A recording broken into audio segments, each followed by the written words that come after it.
Hammaga salom. Bugun biz bilan birga ekanligimizdan juda xursandman. Biz bugun ko'pchilik uchun o'ta nozik va aytish mumkinki, hayotiy bir savolga javob izlaymiz. Tasavvur qiling, shifokorlar aniq bir tashxis qo'ya olmayapti, lekin umid beruvchi bir yechim bor. Qimmatbaho genetik test. Xo'sh, uni qanday qilib sug'urta orqali qoplatish mumkin? Agar siz yoki yaqinlaringiz mana shunday bosh qotirma ichida qolgan bo'lsangiz, bu tahlilimiz aynan siz uchun. Bilasizmi, bu savol juda ko'p oilalarga tanish. Ba'zida aniq tashxis izlab yillar o'tib ketadi. Bu holat tibbiyotda diagnostik sargardonlik deb ataladi. Bu xuddi qorong'u labirintda yo'l topishga o'xshaydi. Bugun biz ana shu labirintdan chiqishga yordam beradigan yo'llardan biri haqida gaplashamiz. Demak, keling eng boshidan boshlaymiz. Nega o'zi ba'zi kasalliklarni aniqlash shunchalik qiyin, ba'zida yillab vaqt oladi? Gap shundaki, muammo ko'pincha bitta aniq a'zoda emas, balki alomatlar butun tanaga yoyilib ketganida bo'ladi. Tasavvur qiling, bir odamda ham yuragida, ham ko'zida, ham suyaklarida muammo bor. Turli shifokorlar har bir alomatni alohida davolashga urinishi mumkin. Ammo aslida bu uchala muammoning ham ildizi bitta genetik sababga borib taqalishi mumkin. Mana sizga yaqqol bir misol, Marfan sindromi. Bu bitta genetik nuqson, lekin uning ta'siri butun tanaga tarqaladi. Suyaklar, yurak, ko'zlar. Kardiolog yurakni davolaydi, oftalmolog ko'zni. Lekin hech kim bu alomatlar bitta katta muammoning bo'laklari ekanini o'ylamay qolishi mumkin. Mana shu narsa diagnostikani boshi berk ko'chaga kiritib qo'yadi. Yoki mana bu nevrologik belgilarga bir qarang. Bu yerda yuz nervining shikastlanishi tasvirlangan. Alomatlar shunchalik g'ayrioddiy va chalkashki, hatto eng tajribali shifokorni ham o'ylantirib qo'yishi mumkin. Aynan mana shunday tushunarsiz holatlar bizni an'anaviy tibbiyot chegarasidan chiqib, chuqurroq qarashga, yangi texnologiyalarga murojaat qilishga undaydi.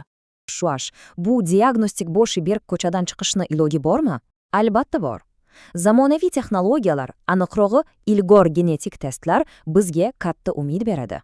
Bu texnologiyalardan biri WES deb ataladi, ya'ni butun ekzom sekvenerlash. Keling buni soddaroq tushuntiraman. Tasavvur qiling, bu sizning butun genetik kutubxonangizni har bir harfigacha o'qib chiqadigan super aqlli qidiruv tizimi. U boshqa oddiy usullar topa olmagan yashirin xatolikni aniqlashi mumkin. Albatta, bunday aql bovar qilmas texnologiya arzon bo'lmaydi. Bu esa bizni eng asosiy, eng xatarli savolga olib keladi. Sug'urta kompaniyasi bu katta xarajatni qoplashga qanday ishontirish mumkin? Keling endi sug'urta siyosatining mayda, lekin o'ta muhim yozilgan va yozilmagan qoidalariga sho'ng'iy ko'z. Sug'urta kompaniyalari WES testini qoplashdan oldin birinchi navbatda bemorning o'ziga, ya'ni uning klinik holatiga, belgi alomatlariga diqqat bilan qaraydi. Sug'urta uchun ikkita temir beton mezon bor. Birinchidan, bemorda kamida ikkita turli organ tizimiga, masalan, yurak va buyrakka ta'sir qiluvchi bir nechta tug'ma nuqsonlar bo'lishi kerak.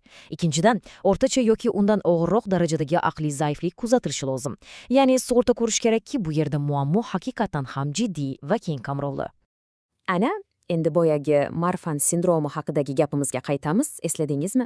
Aynan mana shunaqa holatlar, ya'ni bir vaqtning o'zida bir nechta tizimga zarba beradigan kasalliklar sug'urta qoplamasini olish uchun eng kuchli asoslardan biri hisoblanadi. Asosiy mezonlardan tashqari, sug'urta kompaniyasiga bu oddiy holat emas, chuqurroq tekshirish shart degan signal beradigan boshqa jiddiy belgilar ham bor. Masalan, umumiy rivojlanishda jiddiy orqada qolish yoki 3 yoshgacha boshlangan og'ir tutqanoqlar. Bu juda kuchli argumentlar. Xo'sh, agarda asosiy mezonlar to'liq to'g'ri kelmasa-chi? Hammasi tugadimi? Yo'q, albatta. Mana bu ro'yxatdagi ikkilamchi belgilardan kamida ikkitasining mavjudligi ham sizning arizangizni ancha kuchaytiradi. Masalan, autizm belgilari bilan birga eshitishda jiddiy muammo bo'lsa, bu ham sug'urta uchun jiddiy asos bo'la oladi.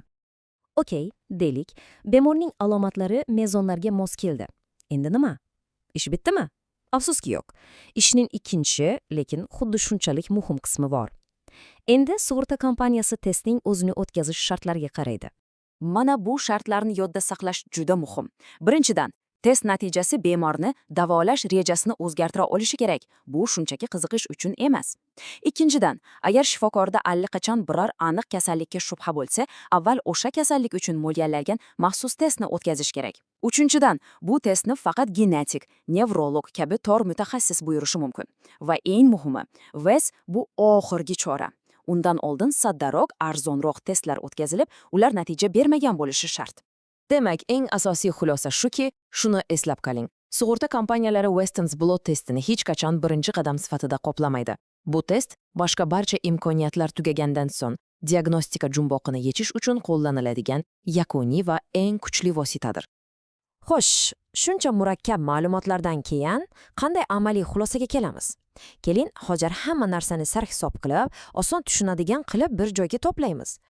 Mana bu jadvalga qarang. U butun suhbatimizning mag'zini ko'rsatib beradi. Sug'urta qachon ha deydi. Qachonki alomatlar murakkab, test natijasi davolash rejasini o'zgartirsa va boshqa testlar allaqachon javob bermagan bo'lsa. Qachon yo'q deydi. Agar aniq bir kasallikka shubha bo'lsa, test shunchaki bilish uchun qilinsa yoki oddiyroq usullar hali sinab ko'rilmagan bo'lsa. Mana shu mantiqni tushunib olish g'alabaning yarmi. Eng asosiysi, bu qoidalarni bilish sizning va shifokoringizning qo'liga katta kuch beradi. Bu quruq ma'lumot emas. Bu sug'urta kompaniyasi bilan ularning o'z tilida gaplashish uchun qo'llanma. Bu sizga to'g'ri hujjatlarni tayyorlab, zaruriy test uchun ruxsat olish imkoniyatingizni keskin oshiradi.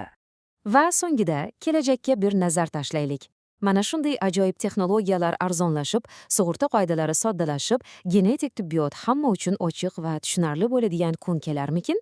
Bu savolga hozircha aniq javob yo'q, lekin bugungi tahlilimiz sizni bu murakkab yo'lda adashib qolmaslik uchun bilimlar bilan qurollantirdi deb umid qilaman.